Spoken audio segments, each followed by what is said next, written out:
If you consider the many challenges facing the world today, from inequality to immigration to terrorism, you might conclude that we are on our way to hell in a handcart. Well, Jonathan Tepperman is managing editor of Foreign Affairs magazine, and he sees that picture quite differently.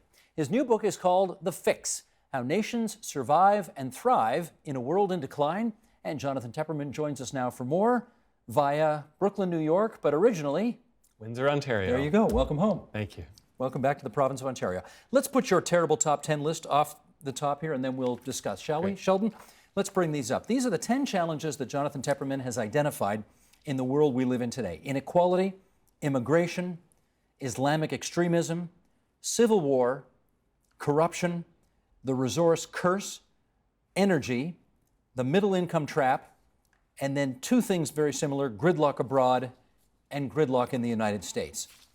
Let's start with this. Is there an underlying cause that you think is foundational to everything that is on that top 10 list?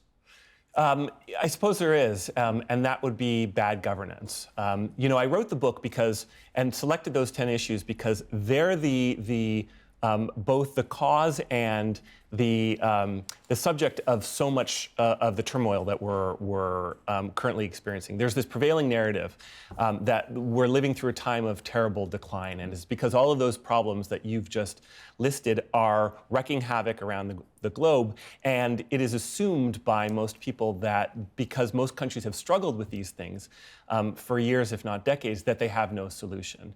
The thesis of the book is that that's wrong, that in fact there are answers to all of these if you know where to look. But getting back to your question, the underlying source for all of them is governments failing to do what they're supposed to do, which is govern thoughtfully and for the benefits of their people. Is there one on the top 10 list that you think is the most egregious of them all?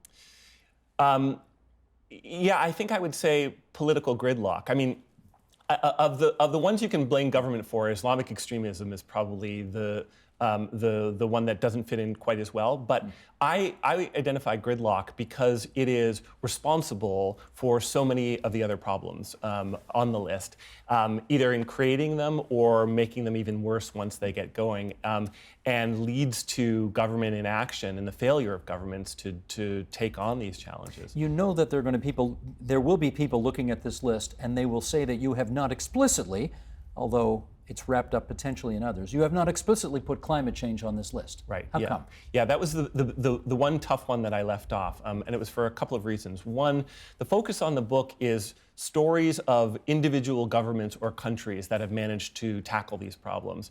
And it's hard to find an individual country that's really solved climate change for the simple reason that it's a transnational problem that defies any individual country solution. Okay. One last thing before we really unpack some of this, and that is on the title. Your fix is obviously intended to imply, here's how we repair all of these problems. If you go to Vegas and the fix is in, that suggests that the game is rigged and you have no hope of solving these problems. Right. Were you going for that irony? Well, you're giving me more credit than I deserve, I think. Okay. That wasn't what you intended. No, the book is also not about drugs, which a lot of people have assumed. And I think there's a pop album by Nelly with the same title. No, it's about how to solve these really, really tough problems. Okay, let's start unpacking. Inequality. You went to Brazil for a look at inequality. What formula did Brazil use to tackle this problem? So let me set it up very briefly first. In the year 2000 or so, the idea that Brazil would have had anything to teach anyone about inequality would have seemed perverse because the country was synonymous with the term inequality. It was the most unequal society in the Americas, if not in the world. Even Haiti was more equitable. Fast forward about 12 years to 2012, Brazil had managed to lift about 40 million people from poverty into the middle class. It had eradicated extreme poverty. It had increased household income by about 27%, and it had reduced the income gap by about a third. And this is the same decade, remember, when income inequality was exploding everywhere else around the world. So how did Brazil do it? Well, what makes this story so interesting is the president responsible, Lula da Silva, did something radically simple, which seemed extremely controversial at the time, which is he simply gave money directly to the poor. Now, that might seem to make sense intuitively, but at the time, if you had talked to people with PhDs in development, they would have told you that's a terrible idea, because the poor don't know how to spend their money. We in the academy know better. they're just going to blow it on booze and cigarettes and cheap baubles. But Brazil had tried the other approach for many years with these huge programs at job training and providing services, and they had all been, they'd flopped in spectacular fashion and had become huge sources for corruption, a perennial problem in Brazil. Do you still feel as bullish about Brazil today, though? I mean, I certainly, at the time that you're referring to, it was a spectacular success story. So how about now? Every day I read the newspaper and it gives me heart palpitations. Right. Lula himself has gotten into big trouble with corruption allegations. But no one, interestingly, has attacked this one core program that I write about, which made all the progress on inequality. And in fact, that program remains so popular that none of the major political parties in Brazil dare attack it, including the government that ousted Dilma Rousseff, who was Lula's handpicked successor. It's a formula that you say works in Brazil. Is it transferable to other countries? Well, I think the answer is yes, and is attested to by the fact that more than 40 countries since Brazil started the program have come to Brazil, studied it, and then adopted it in their countries as well. Let's take another one of your top 10, and that's immigration. And let's talk about our country here, where you write, Ottawa has taught Canadians that immigration is not a bug in their country's political and social system, but a central feature, an essential source of the nation's identity and its remarkable success. How much of this national identity and remarkable success do we get credit for, and how much was born out of necessity? Well, you're asking how much credit Canada deserves, because the fact of the matter is this is a fabulous moment to be Canadian living abroad, because for the first time, certainly in my 45 years of life, being Canadian is all of a sudden cool, and people are recognizing the remarkable accomplishments that this country has pulled off, because the country is thriving in ways that even in the United States people can only look on enviously. Who gets the credit for us being cool right now? Well, the sex appeal goes to the current Prime Minister, I think. But the underlying issues go all the way back to the 1960s and 70s, when Canada made two big shifts in its immigration policy. The first is it dropped its racial criteria. One of the things I love about the Canada story is that back in the 1950s, Canada was as white, racist, parochial place as you could hope to find, with none of the diversity that you see today.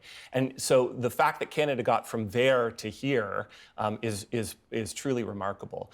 But the way they did it is Canada dropped its racial criteria and started focusing on economic factors when it was deciding who would get into the country and who wouldn't. What that did was ensure that newcomers quickly started contributing to Canada's material well-being in a way that ordinary citizens could appreciate. At around the same time, just a few years after this change, the new Prime Minister at the time, Pierre Elliott Trudeau, launched the world's first policy of official multiculturalism. Now, what that did was start sending the message from the government that on a cultural level, everybody is equal, that pluralism makes Canada more Canadian and not less, and that there's not one culture or two cultures in Canada. There's a diversity of cultures, but that they're all equally valid. But to your question, and this is the other thing I love about the Canada story, is Canada did not change because it's simply more virtuous, because Canadians are better than Americans or anyone else. I'd love to think that about Well, ourselves. yeah, and if my mom were in the show, she'd be arguing with me right now. But in both of these instances, both of these policies, I should say, multiculturalism and immigration reform, Canada changed because it had to. In the mid-1960s, the Canadian economy was booming, which sounded great, right? And it was. But Canada was having a hard time competing in the labor market with the United States, which was also booming at the time.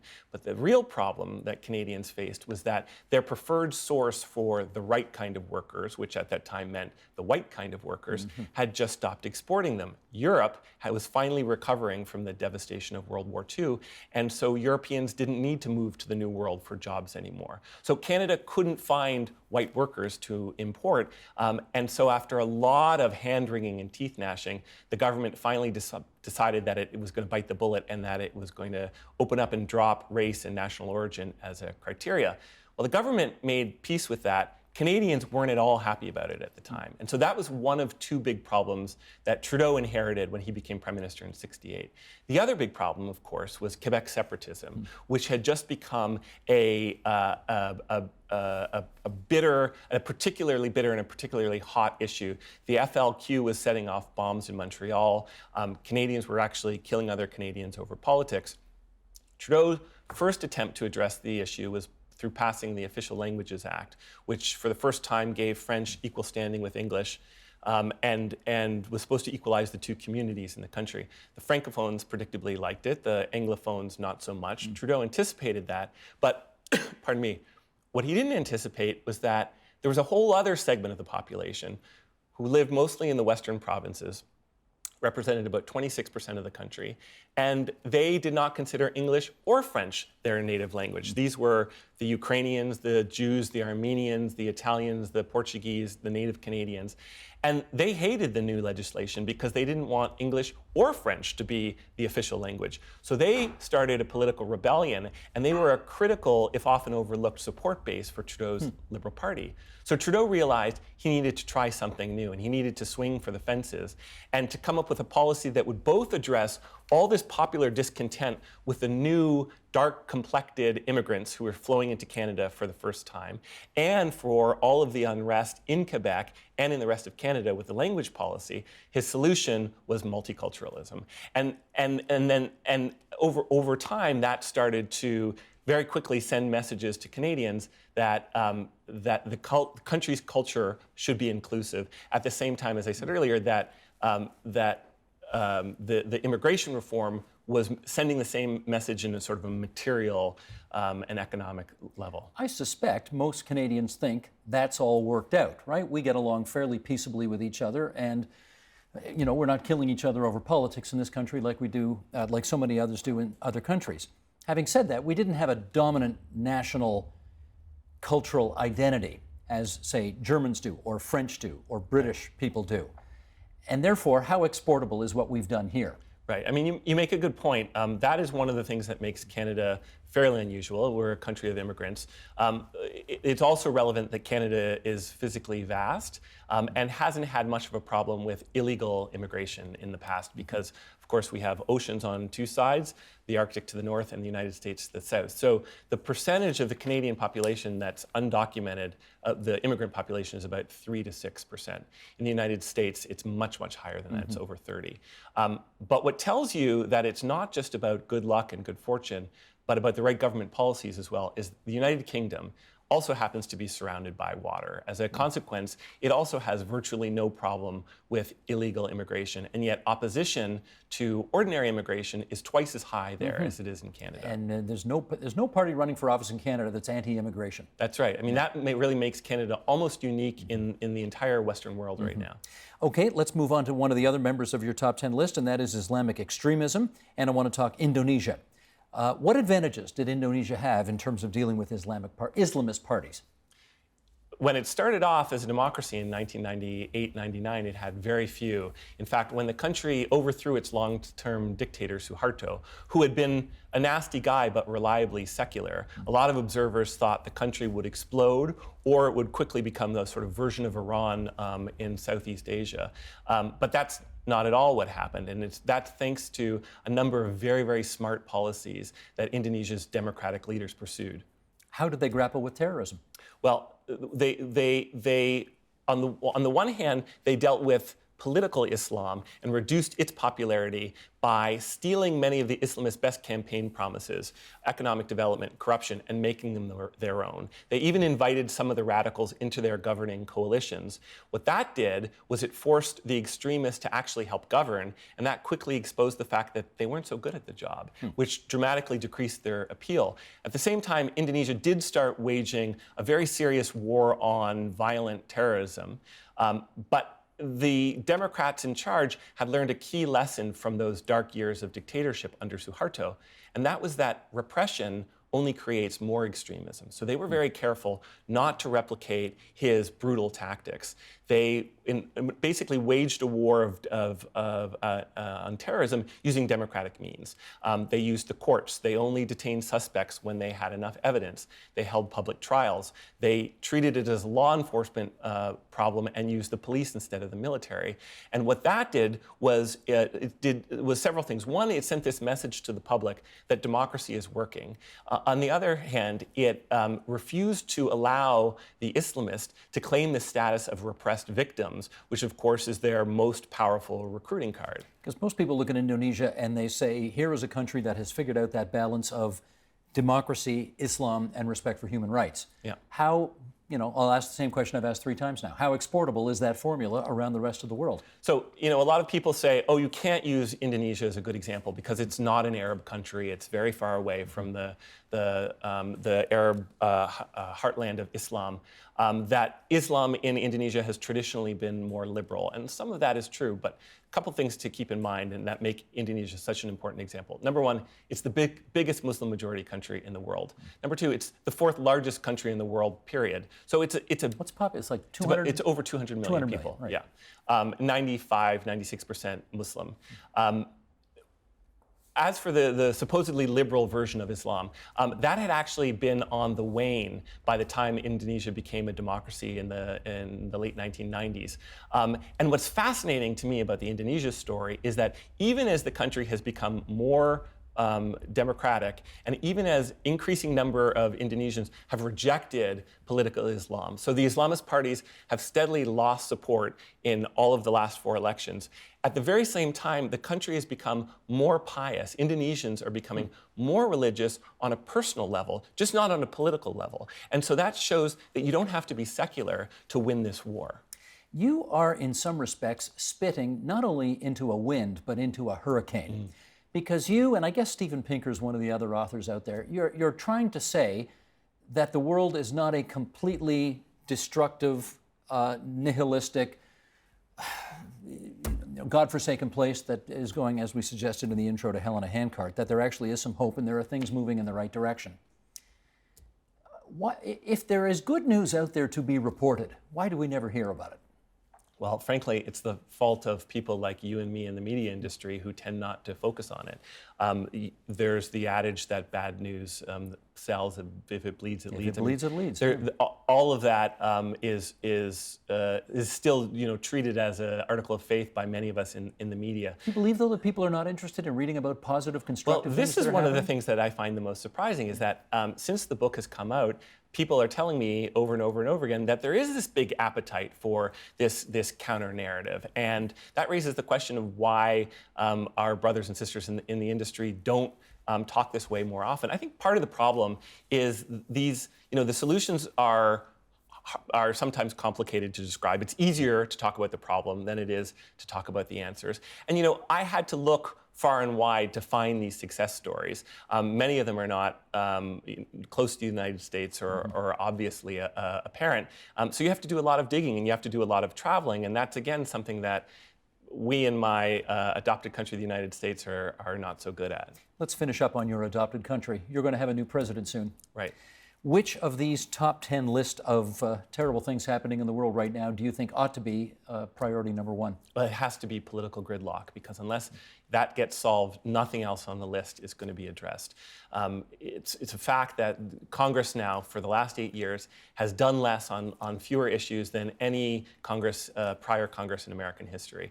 Both parties bear a lot of responsibility for that, although I would argue the Republicans bear more. And so job number 1 for the next president has to be finding a way to bridge that political divide. How do you fix gridlock when the system was designed by the founders to be gridlocked so that nobody could be the king? There was supposed to be, and there are supposed to be, checks and balances, but the system was still supposed to function. What's happened in recent years is several trends that have made it all more difficult. One is the political polarization of the public, but the other is that the United States has made some choices about the way it structures its system, like gerrymandering congressional districts. So congressmen and women don't have to worry about the national good, but only what will get them elected in their reliably Democratic or reliably Republican district. Encourages them to be more extreme within their own Exactly. worlds. Or allowing money to have the completely unlimited influence that it has today.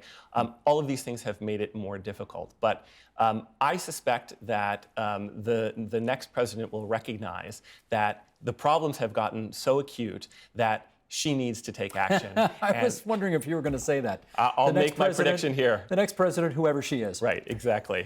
Gotcha. And that if she doesn't, things are going to get seriously worse fast. And one of the takeaways from my book is that crises have a very important role in political problem solving because they tend to concentrate the minds of both politicians and the electorate, and to sweep away many of the hurdles, the obstacles that under ordinary circumstances make big changes impossible.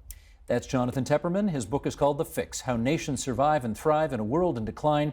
Hope you've enjoyed your time back here in the province of Ontario, your home province, and safe back to Brooklyn, New York for you. Thank you, Steve. Thank you. Help TVO create a better world through the power of learning. Visit TVO.org and make a tax-deductible donation today.